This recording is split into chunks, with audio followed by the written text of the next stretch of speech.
Lo más asombroso de la obra ingente de Juan Ramón Jiménez, nacido en Moguer, Huelva, en 1881 y muerto en Puerto Rico en 1958, es la constancia e intensidad de su vocación poética, basada en una idea unitaria de creación progresiva e incansablemente revisada. Libros no, obra, dijo más de una vez, y definió el conjunto de esa obra con conceptos tan reveladores y complementarios como leyenda, unidad, sucesión, vida o metamorfosis. La obra, como la vida, se resuelve sucesivamente, escribió.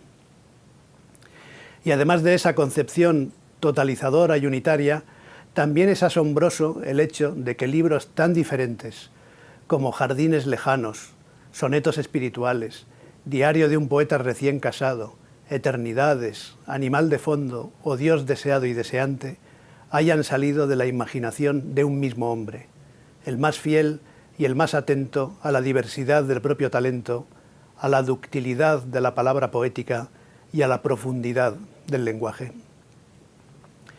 Los más de 60 años de escritura poética de Juan Ramón Jiménez, que aún hoy siguen proliferando gracias al descubrimiento de textos inéditos o de nuevos ciclos y proyectos, trazan la imagen de un hombre cuya talla se entiende mejor a la luz de la poesía europea, y no solo de la hispánica. Superó el simbolismo y el modernismo, fue un innovador que permaneció inmune a las proclamas de los sucesivos vanguardismos de entreguerras, se mantuvo fiel a los ecos de Heine y de Leopardi, asumió el magisterio de Becker y de Darío, mejorando con su portentosa imaginación lírica algunas de las propuestas ya superadas de otros muchos poetas, ya fuesen medievales, clásicos, neoclásicos o posrománticos. Sin embargo, a la vez que rebasa el pasado, Juan Ramón Jiménez imparte las primeras lecciones a sus futuros alumnos, aventajados o díscolos, de la generación del 27. Al Federico García Lorca de los romances alucinados, al Rafael Alberti de las canciones populares o al Jorge Guillén de los nombres y de las cosas. Parcelar una obra concebida tan unitariamente como la de Juan Ramón Jiménez es siempre un ejercicio arriesgado, pero podemos intentarlo basándonos en sus propios textos, sobre todo en un conocido poema de Eternidades, escrito en fecha todavía temprana, hacia 1917, que es bastante revelador del ideal que Juan Ramón perseguía y del proceso que recorrería con su obra. Vino primero pura, vestida de inocencia, y la amé como un niño. Luego se fue vistiendo de no sé qué ropajes, y la fui odiando sin saberlo. Llegó a ser una reina fastuosa de tesoros, qué iracundia de hiel y sin sentido. Mas se fue desnudando, y yo le sonreía. Se quedó con la túnica de su inocencia antigua. Creí de nuevo en ella, y se quitó la túnica, y apareció desnuda toda. Oh, pasión de mi vida, poesía desnuda, mía para siempre. Más allá de la presencia de conceptos que serían fundamentales para la época, como el de poesía pura, o para el propio Juan Ramón, la poesía desnuda, el poema de Eternidades explica bien el progresivo abandono de elementos externos a la creación misma y la voluntad de crear una obra personal, al margen de las modas, superando o ignorando las divisas y las prerrogativas de los movimientos literarios con los que compartió el tiempo histórico, del modernismo a las vanguardias.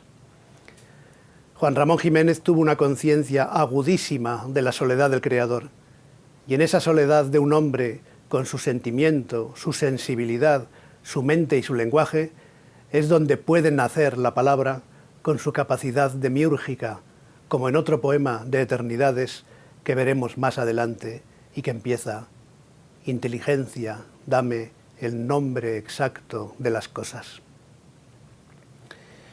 En cualquier caso, es adecuado distinguir tres etapas que pueden definirse además con palabras del propio Juan Ramón Jiménez.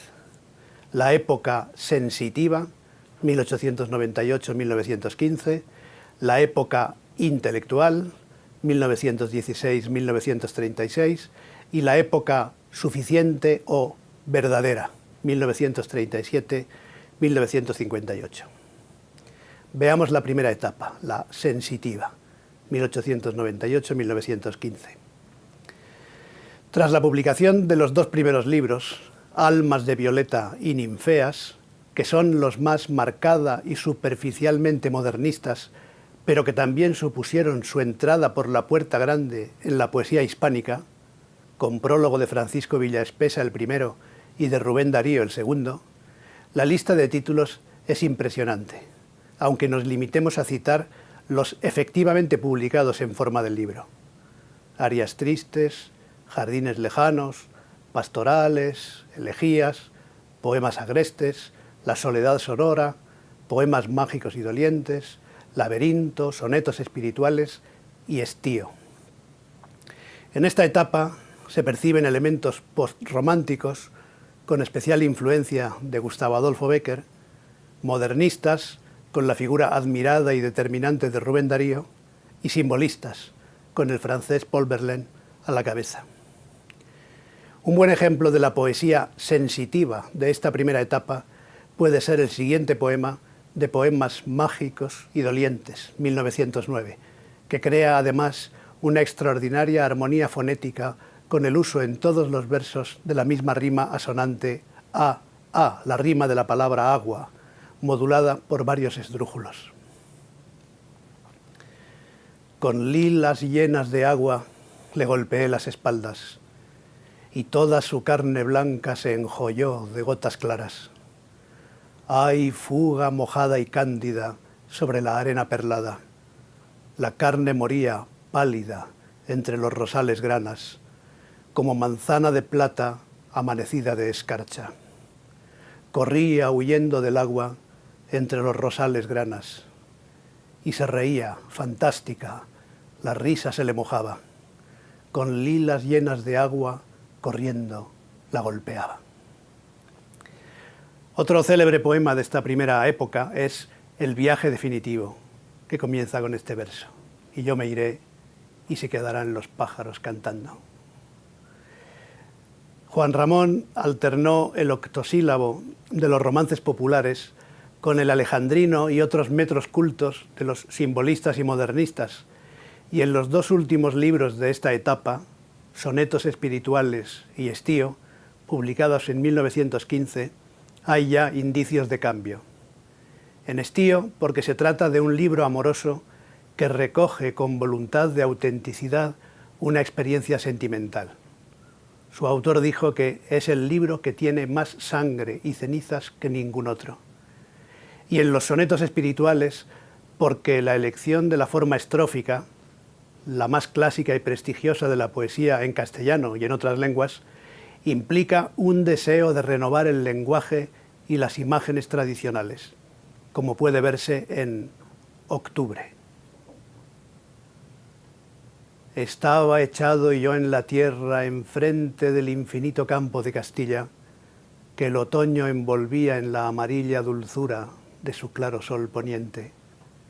Lento el arado, paralelamente, abría el haza oscura, y la sencilla mano abierta dejaba la semilla en su entraña partida honradamente. Pensé arrancarme el corazón y echarlo, lleno de su sentir alto y profundo, al ancho surco del terruño tierno, a ver si con romperlo y con sembrarlo, la primavera le mostraba al mundo el árbol puro del amor eterno.